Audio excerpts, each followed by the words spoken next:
Acharya S is one of our most controversial interviews because her research and theories put the origins of the world's religions as we know them under a new light.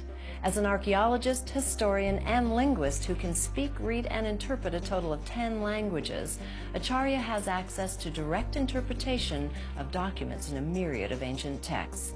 In this interview, she makes a solid case for the position that all religions stem from our connection with one eternal source. Let's go ahead and start with the genesis of this entire progression of your work and how you ended up in a position to basically blow everybody else's notion of comfortable myths and their comfort with their own religions. So let's start from the beginning. So you're asking me? Basically, when did this interest of yours, how did it evolve? I became interested in mythology as a small child. So about 3 or so, I started studying Greek myths and got interested in National Geographic magazine, for example, and reading the stories of, they would try to reconstruct the journeys of people like Odysseus or Ulysses. So, and watching movies like that, Sinbad movies or Ulysses movies, got me very interested in these kinds of stories. And although I did not understand the mythology as I do now and found it a bit mystifying, I was impassioned by the Greek civilization in particular. The Egyptian culture did not interest me that much. It seemed very strange, and it seemed as if, as I was growing up, I became very inclined towards studying these mythologies of these cultures. And the Egyptians seemed like they'd already had people crawling all over it, and it was very busy. So I went where, at that time, there was less public interest, which was Greek civilization. And I found it more interesting to the West because it is one of the bases of Western civilization. So I ended up studying there. I went there at 14 on a family trip. My father was teaching psychology on a warship, and he took the whole family there. And when I saw the Acropolis, or the Temple of Zeus in Athens, that was it. I said, this is what I want to study. I'd already been interested in Louis Leakey and anthropology, but I really liked the artifact part of studies of archaic things, rather than anthropology, digging up the bones. So then I did study it through a high school on my own, and then in college, the first day in college, I was in an art history class that revolved around Greek civilization, and I said, okay, this is what I'm going to major in. What did you major in? And he told me it was Greek classics, and I said, that's it. So the first day of school, I had my major already. So already my direction is set in life. My father was very passionate about Greece, so I knew that I'd picked up quite a bit of the Greek language, and then so I studied Greek civilization, and went my junior year to Greece and spent another 6-7 months there, and came back and got into a postgraduate program also in Greece and learned quite a bit about that culture. And then after college, I was a little bit pathless, and somehow I ended up on the West Coast, because I'm from the East Coast originally. Ended up in the Bodhi Tree bookstore in Los Angeles is probably where all of this stuff came together, because I remember encountering a book called Forgery in Christianity by Joseph Wheelis, which was one of these plastic-bound cardboard covers, just a real, not even a published book, but those were the ones I would look for because they had the most interesting research from far longer ago. I found modern books to be very sanitized and the products of fairly dull thinking, really. These older books, before World War II era, about from the late 18th century, the ones in English until that era, were extremely well written. The English was very well thought out and taught. The education was obviously superior. And so these types of books I started getting into, they one led to the next. But I discovered that there was this whole school of thought that said our modern icons, especially Jesus Christ, were as mythical as Hercules and Zeus and Athena and Adonis and Thor and all the other gods that we had been taught to almost roundly dismiss because those are just myths. This was the real thing. Well, I discovered that it's no more the real thing than they were. And 5,000 years ago, the believers in those, Osiris, Isis in Egypt, they believed in them as strongly as do the fanatics of Christianity, for example, or the fundamentalists of Christianity today. The followers of Osiris and Isis had this rich spiritual life with connections with them. They made appearances to them, the same kind of thing, after-death experiences. And so when I encountered all of this, I had realized as a child that religion was fairly arbitrary and that it had much to do with where you were born and what era you were born in. So I never really gave it very serious thought other than it was causing trouble all over the world. And it's caused even a tremendous amount more trouble since I was a child, which I think calls for a great need for this type of work, which is essentially showing that most of the religious ideologies come from the same place and that we are unified people, that these divisions are artificial, and that we certainly should not be harming each other over religious beliefs. So, if you could give some background then on the links between the religions and what you discovered along your many years of journeying this path that has led you to, in essence, a unifying theory about the origins of the religions of the world. Yeah, certainly. The first thing that came in my mind when you were asking about imagery is the Madonna and Child image. It's a very emotionally evocative picture of, in the Western world, we think of Jesus and the Virgin Mary. The Virgin Mary is holding the babe, sometimes suckling him, sometimes it's cradling him. You find that image going back to the Ubaid culture in Sumeria, 5,000, 5th millennium BCE. So that imagery is very old and does have to do with a mother and her god son. In other words, a divine mother of a god son. It's not just pictures of the common folk. It is part of mythology or their religion. There's many examples of that in the Egyptian religion with Isis. Isis holding the baby Horus, who happens to be a sun god, S-U-N, sun god. And it's, again, this is not, so I've heard the argument, although there's just a common way to hold your baby. Well, that's true, but it was depicted of gods in the same way it's depicted later in the Christian iconography. So that's one example. The other thing is... May I ask one thing at this point? As you've stated in your work before, many of these were the result of virgin births. Is that correct? Yes, they did consider Isis, for example, was considered a virgin before the Christian era. And the reasons for that are the moon was said to be the receiver of the sun's light, and a new moon was said to be a virgin moon, and the sun would come into her and brighten her up. That was one reason. Another reason was that on December 25th, which many people today know is not the birth of a historical Jesus Christ, but is the birth of the new sun of the year, that when the sun rose on that day, it was backdropped by the constellation of Virgo, so that they said that the baby son was born in the arms of the Virgin. And that was claimed of a number of gods, including Mithra, which we can directly trace the appearance of that motif in Christianity. We can directly trace that to Mithraism, but also in the Egyptian mythology with Horus and Isis. Isis is made to say on a temple, "I am the virgin who brings forth the sun." It couldn't be clearer than that. There are other icons, such as the cross and the crucifix, or at least a cruciform, with a person, with generally a male, I suppose, male god figure, with his arms outstretched.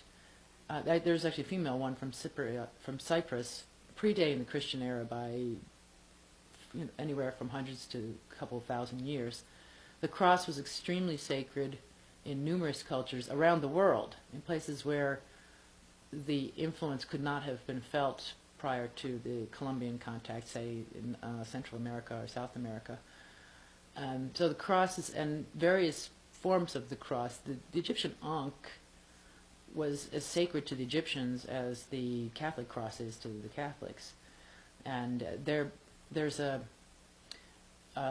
Christian apologist from the 3rd century who is being ridiculed about Christian beliefs, and he retorts, well, at least we don't carry our God on a cross like you do. This is rather strong evidence. You said that was the 3rd century? Yes. Mm-hmm. It's rather strong evidence that, and then he goes on about how their gods are portrayed as being on crosses, the Roman gods. Crucifixion and Krishna as well, and some other well-known, more Eastern deities. The crucifixion also comes up repeatedly.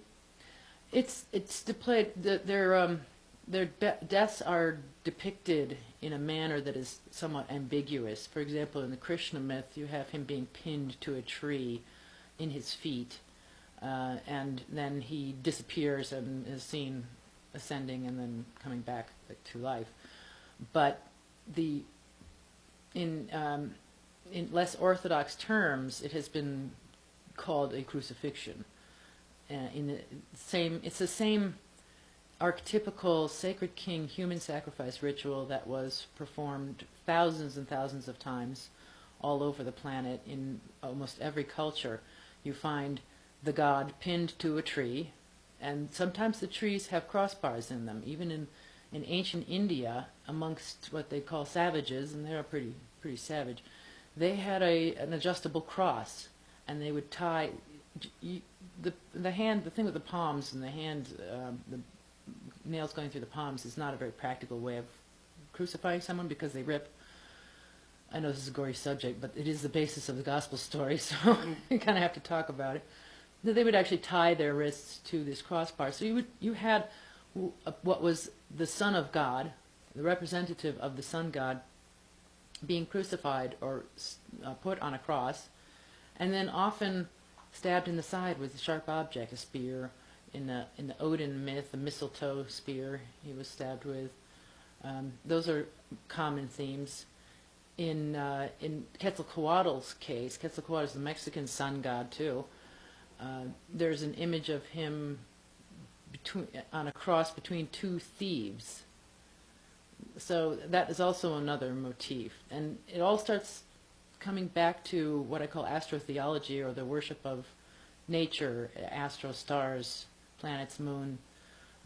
The thieves are considered the night sky that steal the light from the sun. So he's crucified between the thieves. They also can represent the months of Capricorn and Sagittarius, in reverse order, where the sun is losing strength. Actually, it would be Scorpio and Sagittarius. The 2 thieves are stealing his strength, the sun god's strength.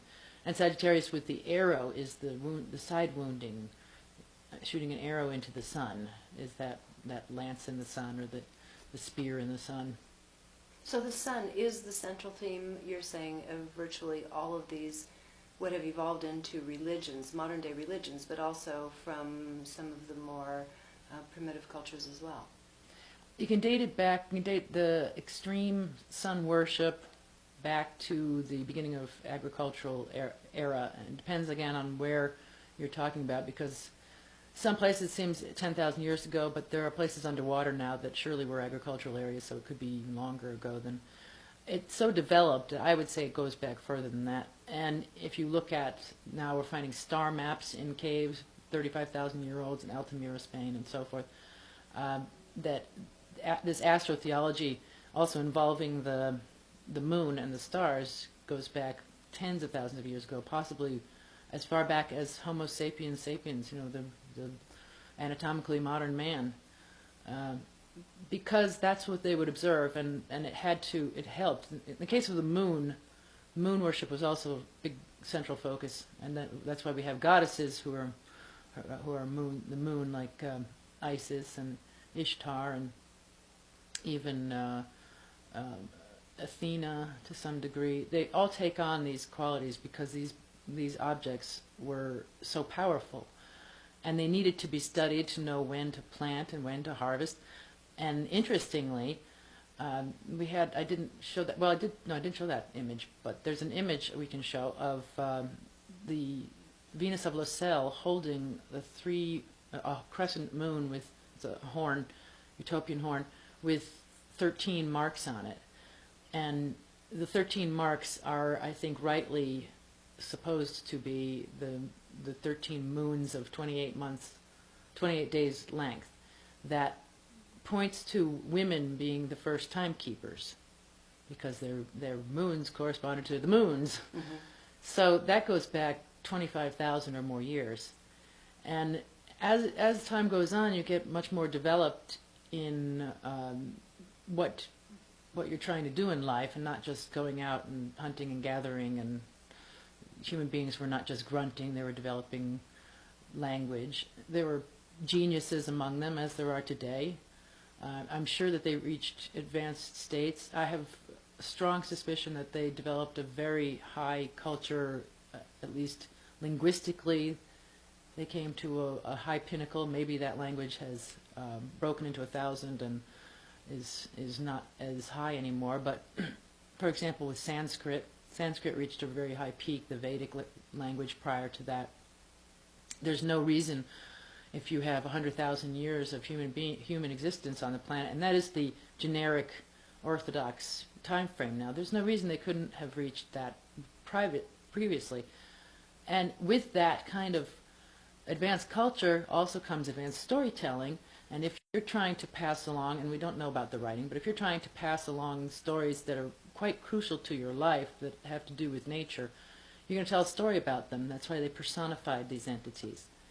And eventually, because the information was so critical, it became part of what are called the mysteries. And this is why the masses don't know it today, and this is why the masses back then were a bit befuddled as to what exactly they really were worshiping. So let's go then, and not to interrupt you there, but let's take it from there forward. Your slides that I saw earlier today depict virtually every known religion in some way interfacing with a deity of the sun, including the Christian religion. Yes. Sources, I believe, from Ireland and within Europe, where the monks are worshipping the sun, or in another visual, the hand of God reaching out of the sun down to Jesus Christ. Can you take this forward into how this evolved into, and why this evolved into what are now known as the world's great religions? How did this happen and become associated with specific men in each case? Mm-hmm. Well, the mysteries are the key to the connection of all of these religions. When you get into studying the mysteries, you find out that they have this central character who is the great architect of the cosmos, a great mason, a great smith, a great carpenter, great physician, and that those are all epithets of the sun. One of the main mysteries experiences is to have a blinding light knock you out of your body, set you into ecstasy. You have seen the light, and he is the light that every eye can see in the whole world. So this already existed. The solar worship was evident to people in their festivals, such as Easter and at Christmas. Even the solstices might have been evident to the people at large. But in the mysteries, they would go into greater details about the stories. They developed very specific things. For example, the cock, Peter, who denies Christ 3 times, is Peter. The cock is the cock crowing in the morning. The cock crows 3 times before the sun comes up. He's the gatekeeper. This was a motif discovered. People, the cock has crowed 3 times, the sun's about to come up. So what happens is, you had, around the Roman Empire at the time when Christianity was being created, you had all of these themes going around, all these different gods and goddesses, and many of them had taken on solar attributes. The King of Kings, God of Gods, Son of Righteousness, and so forth. All these attributes that were Osiris, held just about everyone imaginable. He was so powerful. Every god, every priest who had come up with a name for a god or the god had they'd taken it and put it on Osiris. And so you see that you have these very powerful gods. Now, if you were trying to unify an empire, it had been done many times before, you have a couple of options. One is the people will willingly go along with the religion that you impose, but it is religion that's going to do it. You can try a political system, but the people, if they have religious infighting, the political system will probably fall apart. So what they would normally do, and what this is shown throughout the Old Testament actually, when they're trying to unify the tribes there, whoever's got the might at the time will then impose his god. Normally it was a male god. There were some very bloodthirsty periods with the female goddesses too, but let's say Yahweh, the biblical god. He was a local tribal volcano god, and his group of followers happened to be, nastier, more vicious, more powerful physically, sneakier. They took over a town, a village, they decimated it, and then they imposed Yahweh, and they would demote the god, the local god. If they wanted to incorporate the people into their tribe so that they would be bigger and bigger and bigger, which you kind of have to do for survival's sake when you get into that period of history, then they would demote the god into a patriarch or a demigod or an angel, something like that. And this had happened many, many times. This was quite common. This is what you did. Your god becomes underneath my god somehow. He's sitting at my right hand. My god is higher than yours. That's how we take over and amalgamate. And so in Rome at the time, they had not only this long practice in the priesthood of doing that, merging and amalgamating gods. They had just done one in the Greek god Serapis, just a couple of centuries before, trying to unite the Greco-Egyptian civilization, which included at least 1 million Jews. So we had those three major factors, the Greeks, the Egyptians, and the Jews, trying to be reunited under a single god. So the priests came up with Serapis, who appealed to the Greeks and the Jews because they were still doing animal sacrifice. And he was also a healing god with long curly hair and a long beard, and it looked exactly like the image we have of Christ today for the most part. And he became a very strong, powerful god because the state was behind his creation, and survived and thrived, and part of the library in the Library of Alexandria was placed in the Serapeum for safekeeping until the 4th century, and Christian fanatics went wild and tore the place down and destroyed it. And so that was the end of Serapis. But prior to that, then they had the powers that be, and these people were very powerful. They had a lot of money, the people who were in charge of the scriptures of the time, including the Jewish scriptures, in charge of the library, in charge of the learning and the education, extremely powerful, very wealthy. The Jewish creators of Christianity, there's two major factions there, the Samaritans, who are the northern kingdom people, the Israelites, and the Jews or Judeans. The northern kingdom people had the most amount of money. They were extremely wealthy. So they had a large influence on how Judaism was going to go. And it is my contention that they are the ones who took it in the direction of Christianity, whereas the Judeans took it to Pharisaic rabbinical Judaism. So if you're waiting for a Messiah, your country's destroyed, that Messiah doesn't come, all around you you've got sun-worshipping people who have a gazillion gods that are always more powerful than yours. They have many more attributes. They're someone you can relate to, too, because they have a physical form. Whereas Yahweh is no idolatry is allowed, so there's no physical form. The women especially were not interested in the aloof god. They really wanted someone they could relate to. So you take a lead and say, well, we've got to bring this god down to earth so people can relate to him. And they knew that from prior experiences with Mithra. Mithra was too aloof. Mithra didn't include women. And women were... In the days of the Cynics, they were made fun of as being the gullible women that you could, foist anything upon. So women were important to continue or to create a new religion. And they loved this, this God they could weep for. They had the God they could weep for with the dying and resurrecting Savior gods of the Middle East. Tammuz is mentioned in Ezekiel in the Bible. Tammuz, who becomes Thomas. They cry and mourn for him and tear their hair. And this is a very big role for women in the Middle East. And so when you remove that factor, then they have nothing to do. They get bored. They're going to find some other god or develop their own.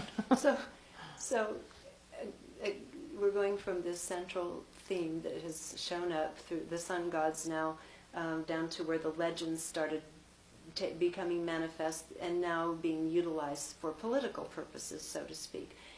Can we take one specific incident of Akhenaten, for example, in trying to overthrow the notion of many gods into more the understanding or respect or worship for a solo sun god? What happened in that period, and what was that?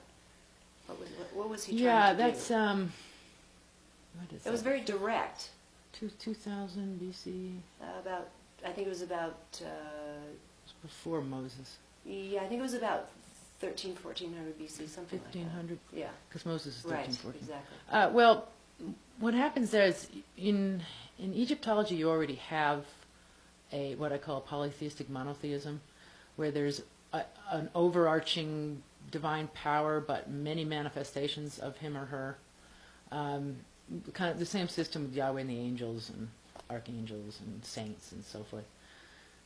So what Akhenaten tried to do was just have him focus singularly on the sun disk and not all those adjuncts, and the priests of the other religions weren't buying it because it takes their occupation away, which is exactly how it happens today.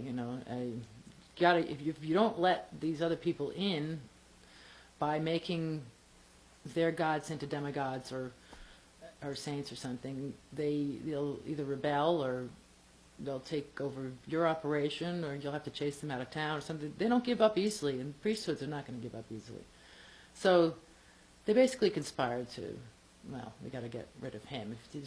If there's one God and there's only one person who has a key to that God, and there's only a central location, then you've just wiped out a whole bunch of occupations for a lot of people.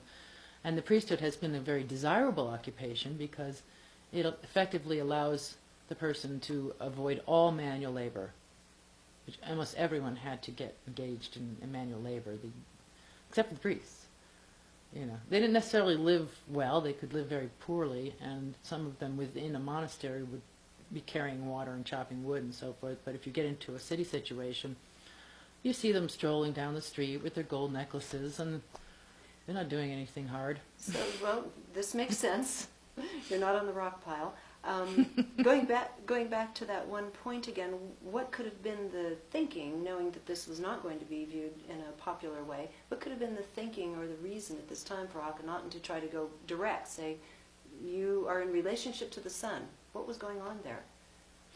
Well, it's hard for me to say because it doesn't seem very different than what the majority of people were doing in other places. They were quite, go sit up on a mountain and commune with nature was the way to do it. I think when there were troubles, and I do believe there was some political chaos going on in Egypt at the time, then you go to someone who must go to the shaman. He's going to shake his gourd around and he'll make something better happen than what I can do on my own.